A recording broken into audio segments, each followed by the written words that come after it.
Hope we got that on the live feed.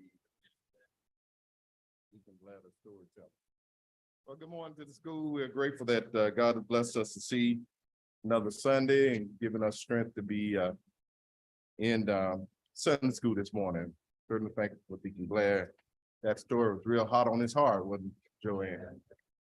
Get it out today. You can open the door of the church. He can preach.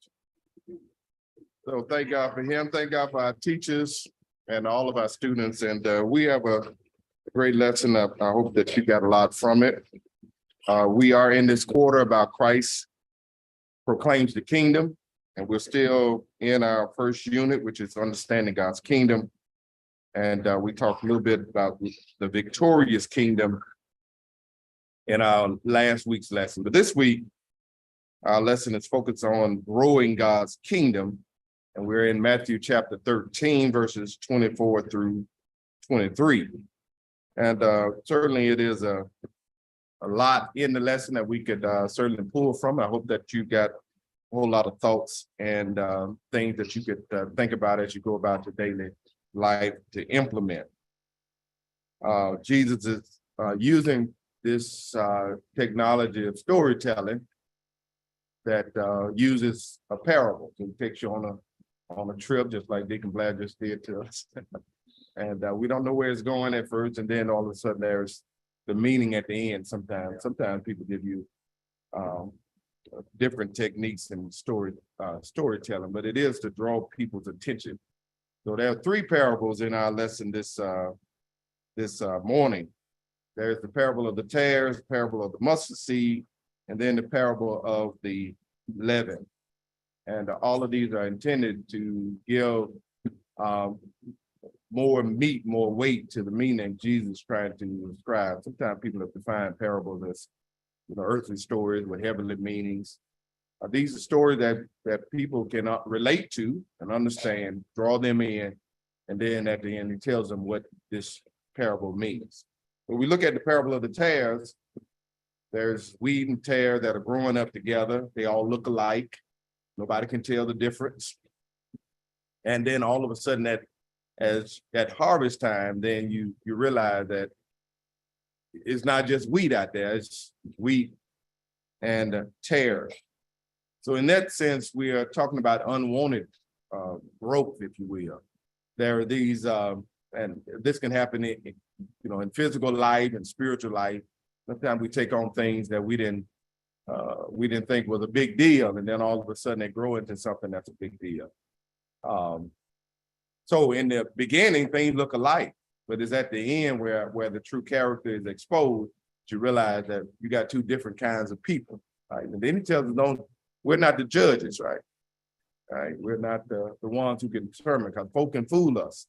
They can get by us, but they can't get by God at all. And he talks about the mustard seed. It's a little seed, but it grows into a big tree, right? It's something that starts small, just like our faith, to be something very small that you believe in, that you believe in God for, and all of a sudden harvest time comes, God decides to give you whatever it is you've been waiting on. But you realize looking back that it started with just a little seed. That mustard seed, you would misjudge it by looking at its size. You might say, well, that ain't about nothing. That's just a look. Ain't nothing gonna come out of that because it's so small. I know that there are some of us who have been misjudged, or people look on us and say, oh, ain't nothing to them. They ain't gonna be able to do nothing significant, nothing meaningful. They're too small, right? They come from the wrong side of town. They speak like this or act like this. They look like this, look like that. But we've been taught, right? Don't judge a book by its cover, right? But you got to get in the book to know the content, right? And then he closes by this parable of the leaven, and it's the same thing, right? You get to doing a little bit of something, and then you say, well, a little bit won't hurt, right? A little bit of sugar, a little bit of sweet tea, a little bit of cake, a little bit of pie. Anybody made a pie like that? Yeah. You start, I'm gonna eat a little slice, and then before you know it, you ate the whole pie up, right? But this is about leaven, and leaven is not, you think of baking powder or yeast. It's not the big thing, right? It can make a big dough, it can make some big bread, but it's a little in terms of the ingredients that go into it, just like leaven, right? And so Paul said, a little leaven the whole lump. So you could be entertaining things and not knowing that it could be a very dangerous thing later on. We need to be paying attention to all of that, not judging things by its cover. And this is the way we grow the kingdom, by paying attention to our own little world and making a difference where we can, right? Because we can't control what other people do, right? The wheat and the tare, we can't control where the tares show up at. And it ain't our job to tear them out, right?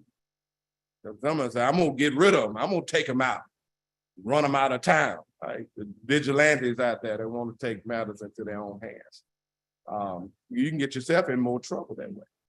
That's something God got to do. Now, when it comes to us believing, that's on us, right? Believing God for great things, believing God for our family salvation, believing God for our friend, believing God to protect us, that's on us. That's our faith, right? God still is the one that's going to bring the harvest. On us not to be entertaining sin and things like that, making a difference. And then God is the one that's going to keep us from the enemy. And there are witnesses all over here who God can and will and has done all of that. And he's growing the kingdom through every one of us as individuals. You may think I'm not significant. I can't do much. Some of y'all say I'm old now. I can't do that. God used old people, don't he? Moses was an old man, wasn't he? Didn't God use him? Abraham, wasn't Abraham an old man? Then God used him. And then that maybe the young and they'll say, now I'm too young. God can't use me, right? But he's used the little children, haven't he? Suffer the little children, come unto me and forbid them not, for such is the kingdom of heaven. He used the little boy's lunch, didn't he? Yeah, so God can use the young, God can use the old, and thank God God can use the in-between. I would say, I'm tired. I can't do too much more. I'm tired. I got all this going on. And God has always used busy people. Right? You're already active. God used the disciples were already active, and God selected them because they were busy already. They were waiting on something to happen. They were doing it before something happened. That's how God grows the kingdom. All right, Deacon Black in your hands.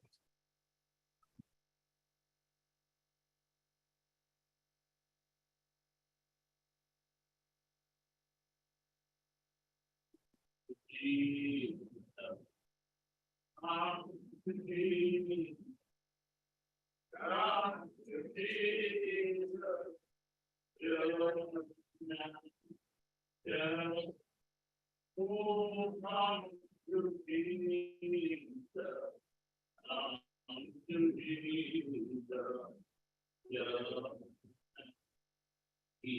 will stay.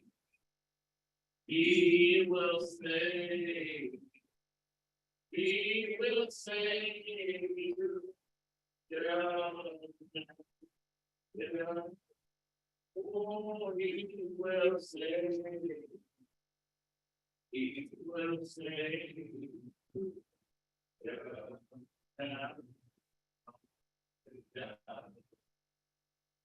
Oh, you down. Oh, you down.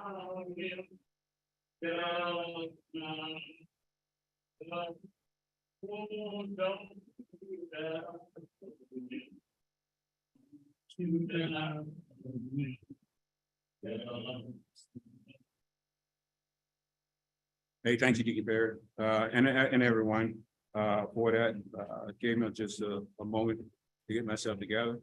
Anyway, the minutes of the general session for today, Sunday, June 25th, 2023. The Zion Hope Baptist Church Sunday School was open at 09 o'clock. And we carried it through to give our except about 45 minutes by Deacon Jimmy Blair with the singing of Near the Cross. And Deacon Jimmy Blair offered prayer. The lesson for today was growing God's kingdom. The scripture was Matthew 13:25-33. The school devoted 45 minutes to study of the lesson by class, which reported as follows. Austin teachers present were 6, people present were 5. Total attendance today were 11. Total contributed by class was $171. Number on roll 43. Grand total offered today was $141. Banner attended class was men Bible class. Presence number was 6. Banner offering class, men Bible class contributed $107. Deacon Jimmy Blair was superintendent. Demetrius Watson, secretary, as well as Demetrius Coleman. If I had any missteps or anything was out of order, please let me know and I'll make those corrections. If not, we'll consider it the minutes approved and we'll continue to move forward.